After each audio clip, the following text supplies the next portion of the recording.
वक्रतुण्ड महाकाय सूर्यकोटि समप्रभ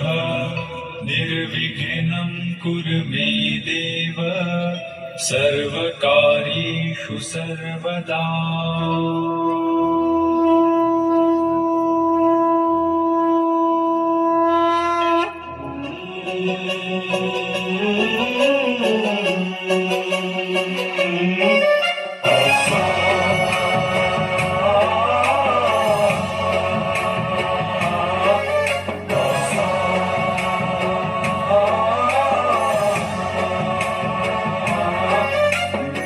गणनायकाय गणदैवताय गणाध्यक्षाय धीमहि गुणशरीराय गुणमण्डिताय गुणेशानाय धीमहि गुणातीताय गुणाधीशाय गुणप्रविष्टाय धीमहि एकदन्ताय वक्रतुण्डाय गौरीतनयाय धीमहि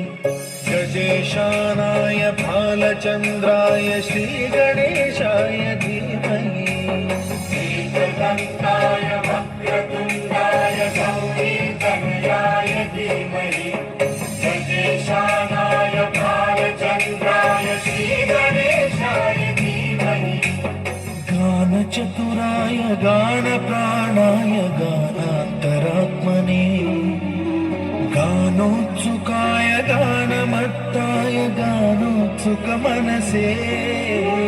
गुरुपूजिताय गुरुदैवताय गुरुकुलस्थायिने गुरुविक्रमाय गुह्यप्रवराय गुरवे गुणगुरवे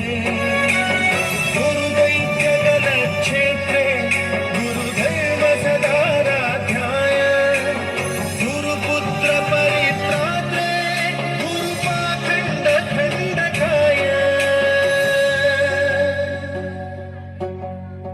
गीतसाराय गीततत्त्वाय गीतगोत्राय धीमहि